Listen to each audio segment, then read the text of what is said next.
भारत में कोरोना की संभावित तीसरी लहर के खतरे को देखते हुए स्वास्थ्य विभाग सभी लोगों से जल्द वैक्सीन लगवाने की अपील कर रहा है। विशेषज्ञों का कहना है कि वैक्सीन कोरोना के गंभीर खतरे और मौत से बचाने में बेहद कारगर साबित हो सकती है। हालांकि वैक्सीनेशन को लेकर हाल ही में हुए एक अध्ययन में चौंकाने वाले परिणाम सामने आए हैं। Indian council of medical research के वैज्ञानिकों ने अपने हालिया शोध में बताया है कि ऑक्सफोर्ड एस्ट्राजेनेका की कोविशील्ड वैक्सीन ले चुके ज्यादातर लोगों में संक्रमण से सुरक्षा देने वाली एंटीबॉडीज ही नहीं पाई गई हैं। आईसीएमआर के वैज्ञानिकों ने वैक्सीन की एक और दोनों डोज ले चुके लोगों के ब्लड सीरम सैंपल की जांच की, लेकिन इसके परिणाम संतोषजनक नहीं पाए गए हैं। इस अध्ययन का पीर रिव्यू होना अभी बाकी है। इस रिपोर्ट ने लोगों के बीच असमंजस की स्थिति पैदा कर दी है। सवाल उठने शुरू हो गए हैं कि क्या कोविशील्ड वैक्सीन प्रभावी नहीं है? जिन लोगों का टीकाकरण हो चुका है, क्या उन्हें सुरक्षित माना जा सकता है? आइए इस बारे में विस्तार से जानने की कोशिश करते हैं। आईसीएमआर का अध्ययन। आईसीएमआर के वैज्ञानिकों ने कोविशील्ड वैक्सीन की केवल एक और दोनों डोज ले चुके लोगों पर अध्ययन किया।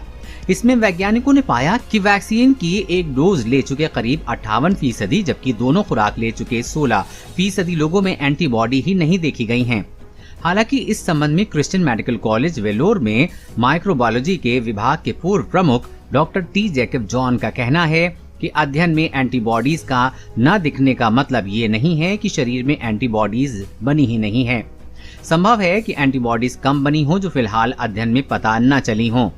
न्यूट्रलाइजिंग एंटीबॉडीज की भी कमी।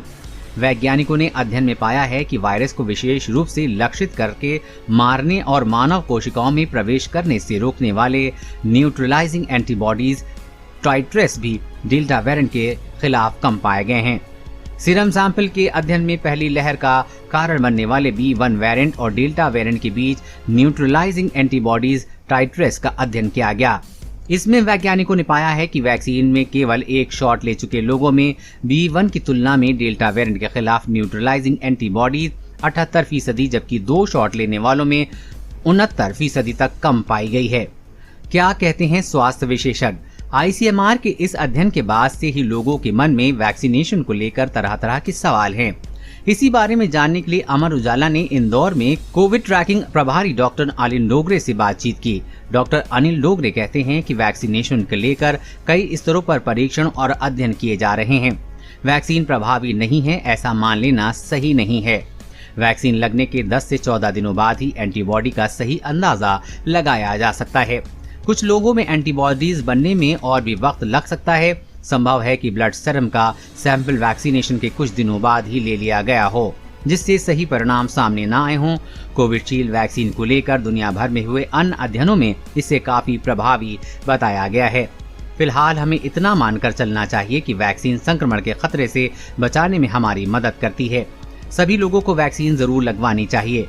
बूस्टर डोज की पड़ सकती है जरूरत। डॉक्टर अनिल कहते हैं कि जिस तरह से वायरस में एक के बाद एक म्यूटेशन के मामले सामने आ रहे हैं, ऐसे में संभव है कि वैक्सीन की दोनों डोज के बाद एक तीसरे डोज की भी आवश्यकता पड़ सकती है। फिलहाल देश में टीके की 2 ही खुराक दी जा रही हैं। कई अध्ययनों में 2 खुराक को काफी असरदार भी बताया गया है। जहां तक बात आईसीएमआर के इस अध्ययन की है, तो इसका पीर रिव्यू होना अभी बाकी है। उसके बाद ही इस संबंध में कुछ कहा जा सकता है। हालांकि सभी लोगों को इतना जरूर ध्यान रखना है कि कोरोना से बचाव के लिए वैक्सीनेशन ही सबसे प्रभावी तरीका है। कोरोना वायरस और कोरोना वैक्सीन से जुड़ी हर अपडेट पाने के लिए